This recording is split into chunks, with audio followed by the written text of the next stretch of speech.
Hello दोस्तों, मैं दुष्यंत कुमार आपके चैनल में हार्दिक स्वागत करता हूं। आज हम हिंदी की क्लास करेंगे। तो किसकी? हिंदी की।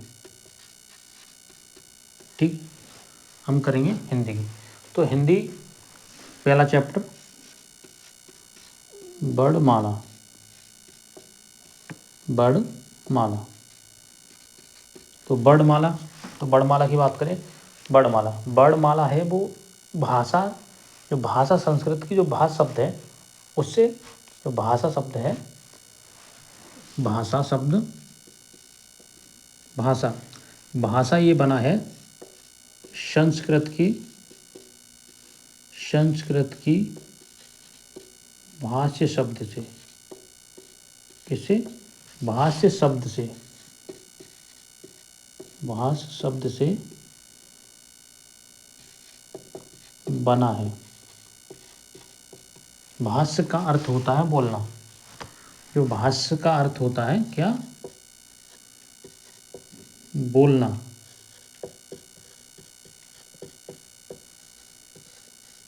क्या होता है? बोलना। भाषा संस्कृत की भाष्य शब्द से बना है। जो भाषा है वो भाषा संस्कृत की भाषा शब्द से बना है, जिसका अर्थ क्या होता है? भाषा का बोलना। क्या होता है? बोलना। भाषा की जो सार्थक इकाई होती है क्या होती है? वाक्य। क्या होती है? वाक्य। तो भाषा की जो सार्थक इकाई होती है, भाषा की सार्थक इकाई,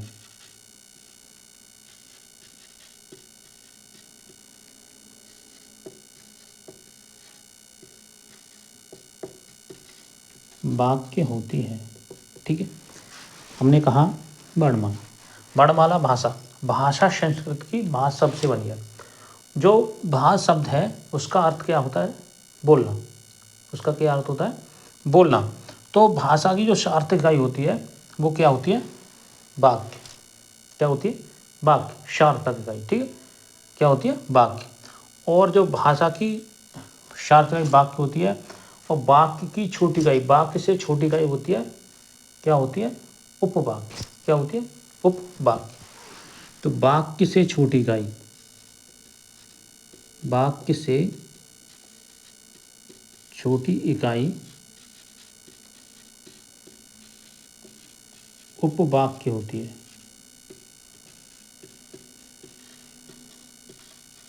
ठीक है, वाक्य से छोटी इकाई उपवाक्य, और उपवाक्य से छोटी इकाई पदबंध। उपवाक्य से छोटी है क्या होती है? पदबंध। ठीक है, तो उपवाक्य से छोटी इकाई पदबंध होती है।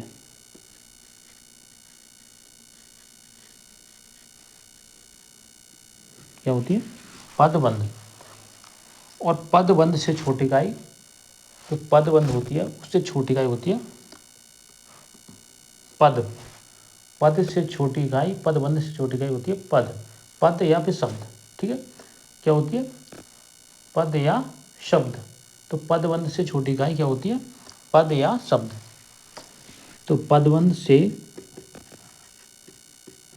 छोटी इकाई पद या फिर शब्द होती है। क्या होती है? पद या शब्द। और पद से छोटी इकाई अक्षर होती है। जो पद से छोटी इकाई क्या होती है? अक्षर। क्या होती है? अक्षर। तो पद से छोटी इकाई, छोटी इकाई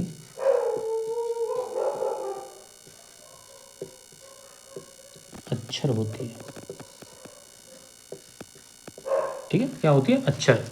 और अक्षर से भी छोटी इकाई, जैसे छोटा बड़ा, छोटी इकाई क्या होती है? ध्वनि या वर्ण। अक्षर से छोटी इकाई, अक्षर से छोटी इकाई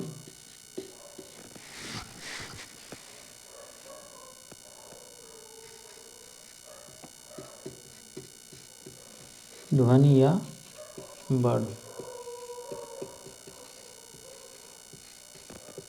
अगर हम ध्वनि या बड़ अगर बात करें ध्वनि की, तो ध्वनि क्या होती है? ध्वनि जो हमें सुनाई दे, क्या होती है? जो ध्वनि हमें सुनाई दे। बड़ क्या है? आप लिख सकते हैं। बड़ क्या है?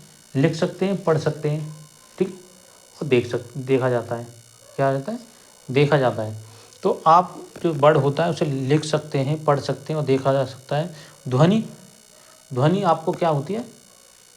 सुनाई देती है, सुनने में आती है, सुनाई देती है, ठीक है।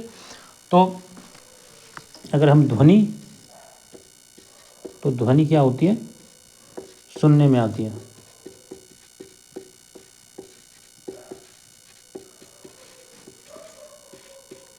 ठीक है, सुनने में आती है। परंतु वर्ड हमारा पढ़ने में और लिखने में और देखने में आता है। परंतु जो वर्ड होता है वो पढ़ने में और लिखने में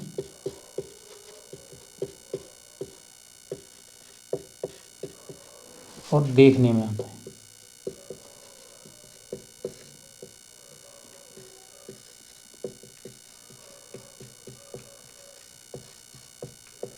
ठीक है, देखने में आता है। ठीक, आगे समझो। तो हमने बताया वर्णमाला। वर्णमाला भाषा, जो भाषा है वो संस्कृत के भाष शब्द से बनी है। भाषा संस्कृत के भाष शब्द से बनी है। और जो भाष का अर्थ होता है बोलना, ठीक, जो भाष का अर्थ होता है बोलना। जो भाषा की जो सार्थक इकाई होती है, क्या होती है? वाक्य, ठीक है, वाक्य। सार्थक इकाई वाक्य होती है। और वाक्य से छोटी इकाई होती है उपवाक्य। वाक्य से छोटी इकाई क्या होती है? उपवाक्य। वाक्य जैसे मैं जा रहा था, क्या है? वाक्य। तो जो वाक्य से छोटी इकाई उपबंध, उपवाक्य। और उपवाक्य से छोटी होती है पदबंध। और पदबंध से छोटी इकाई होती है पद या फिर शब्द। और पद या शब्द से छोटी इकाई होती है तुम्हारी अक्षर। और अक्षर से छोटी इकाई होती है ध्वनि या बड़, ठीक है, ध्वनि या बड़। जो ध्वनि होती है आप सुनाई देती है। ध्वनि क्या होती है? सुनाई देती है, ठीक है, सुनाई देती है या बोली जा सकती है। ध्वनि सुनाई देती है और बोली जाती है, ठीक है। ध्वनि तो गाना गाया जैसे हमने किसी को, ध्वनि ध्वनि कहते हैं कि ना किसी से दोस्ती और ना किसी से प्यार, ना किसी से दोस्ती और ना किसी से प्यार, और पर्दी का मान है टूपाई, ठीक। तो हमने क्या कहा? ध्वनि, ध्वनि हमें बोले, हमने जो बोला वो सुनाई दिया। तो जो ध्वनि होती है वो बोली जाती है और सुनाई देती है। परंतु बड़ होता है पढ़ने और लिखने में और देखने में आता है, ठीक है। आगे समझ में नहीं आई। और जो बड़ होता है वो उस मूल ध्वनि को कहते हैं जिसका खंड नहीं किया जाता। मूल ध्वनि को कहते हैं बड़, उस मूल ध्वनि को कहते हैं जिसका विभाजन नहीं किया जाता। क्या? नहीं किया जाता या नहीं होता है, ठीक है। ये ध्वनि होती है उस मूल ध्वनि को कहते हैं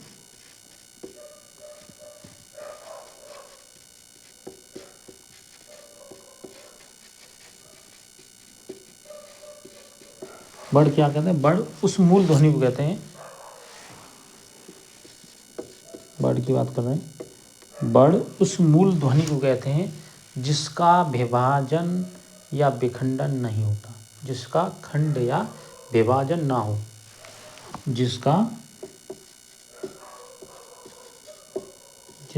खंड या विभाजन ना हो,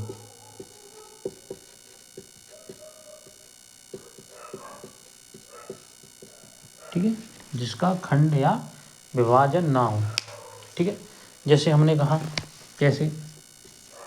छोटा, बड़ी, छोटू, ठीक।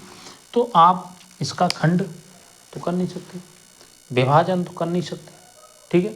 तो इसी प्रकार से हमने बताया बड़ उस मूल ध्वनि को कहते हैं जिसका खंड या विभाजन नहीं किया जा सकता, ठीक। आगे समझें। तो हमने पढ़ाया वर्णमाला। वर्णमाला भाषा संस्कृत के भाष शब्द से बनी है। भाषा है वो संस्कृत के भाष शब्द से बनी है। और भाष का अर्थ होता है बोलना, भाष बोलना, या भाष का अर्थ होता है बोलना। तो भाष का अर्थ क्या होता है? बोलना। भाषा की जो सार्थक इकाई होती है वो क्या होती है? वाक्य। भाषा की जो सार्थक इकाई होती है वो होती है वाक्य। वाक्य की जो वाक्य से छोटी इकाई होती है वो होती है उपवाक्य। उपवाक्य से छोटी इकाई पदबंध, और पदबंध से छोटी इकाई पद या शब्द, और पद या शब्द से छोटी इकाई तुम्हारी आती है अक्षर। अक्षर से छोटी इकाई क्या होती है?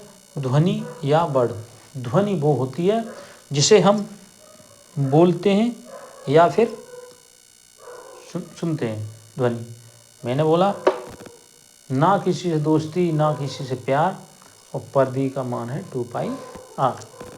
ठीक है, तो एक ध्वनि हो गई। ध्वनि हो गई, सुनाई दिया तो क्या हो गया? एक ध्वनि हो गई। परंतु वर्ण पढ़ने में और लिखने में और देखने में आता है।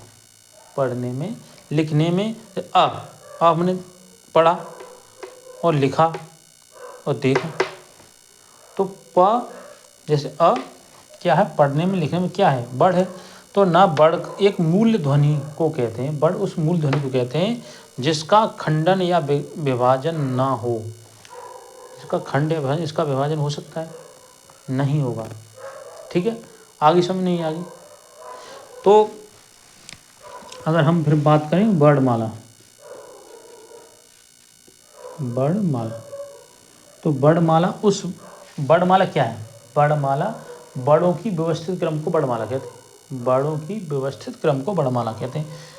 तो वर्णमाला वही है। हमने छोटा आ लिख दिया, फिर लिख दी छोटी ई, तो ये तो गढ़ हो गया ना। व्यवस्थित कहाँ है? क्रम क्या है? व्यवस्थित क्रम। तो क्रम तो है नहीं, छोटा आ के बाद क्या आएगा? बड़ा आएगा, फिर छोटी ई आएगी, उसके बाद तो बड़ी ई आएगी, ना कि छोटे एक बाद बड़ी ई जाएगी। आगे समझे? तो वर्णमाला उसको कहते हैं, वर्णमाला क्या कहते हैं? वर्णों के व्यवस्थित क्रम को वर्णमाला कहते हैं। वर्णों के व्यवस्थित क्रम को वर्णमाला कहते हैं।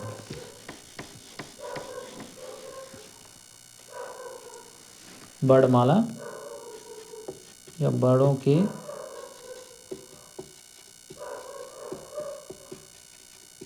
व्यवस्थित क्रम को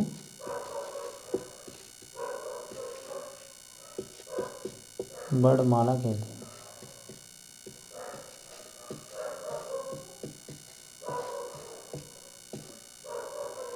वर्णमाला कहते हैं। या वर्णमाला उच्चारण के समूह को वर्णमाला कहते हैं। अगर डेफिनेशन ना आए तो इसे कहते हैं उच्चारण के समूह को। उच्चारण के समूह को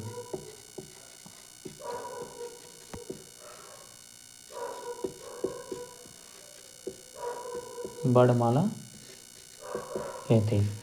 उच्चारण के समूह को क्या कहते हैं? वर्णमाला कहते हैं। वर्णमाला वर्णों के व्यवस्थित क्रम को वर्णमाला कहते हैं।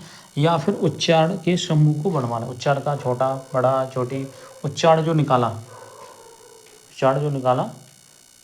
ठीक है, उसको क्या कहते हैं? समूह को वर्णमाला कहते हैं। आगे समझो, ठीक है। और जो हिंदी भाषा में वर्णमालाओं की जो संख्या है कितनी? 52। कितने वर्णमाला में? हिंदी की वर्णमाला में कितने अक्षर हैं? 52। जो हिंदी के वर्णमाला में 52 वर्ण हैं। ठीक है, कितने? 52 वर्ण। जो हिंदी की जो भाषा है, हिंदी की जो लिपि है कौन सी है? देवनागरी लिपि है। हिंदी की जो लिपि है, हिंदी की लिपि कौन सी है? देवनागरी। देवनागरी लिपि। ठीक है, क्या है? देवनागरी लिपि है। ठीक है। अगर स्वर पूछे तो स्वर कितने होते हैं? 11। कितने होते हैं? 11 स्वर होते हैं। 11 जैसे छोटा, बड़ा, छोटी, बड़ी, छोटो ऊ, बड़ा ऊ, रेती ऋषि, छोटी ए, बड़ी ए, छोटो ओ, बड़ो ओ। ठीक है, तो आपके यही आपके क्या होते हैं, स्वर होते हैं। छोटा, बड़ा, छोटी, बड़ी, छोटो ऊ, बड़ो ऊ, रेती ऋषि, छोटी ए, बड़ी ए, छोटो ओ, बड़ो ओ। ठीक है, ये आप कितने स्वर होते हैं, 11। कितने स्वर होते हैं, 11। ठीक है, आप कितने स्वर होते हैं, 11 स्वर होते हैं। अगर हम व्यंजन की बात करें तो व्यंजन में कंठस्थ व्यंजन, तुम्हारा कंठस्थ व्यंजन क ख ग घ, तो कंठस्थ व्यंजन आ गया। फिर आपका तालु व्यंजन च छ ज ज ड़। ठीक, उसकी बात हम अगले वीडियो में करेंगे। अब तक यहाँ तक, आज यहीं तक। आपको वीडियो अच्छी लगी हो तो लाइक करना, ज़्यादा से ज़्यादा शेयर करना और भाई को सपोर्ट करना। ठीक, वीडियो देखने के लिए बहुत बहुत धन्यवाद। Thank you guys, thank you.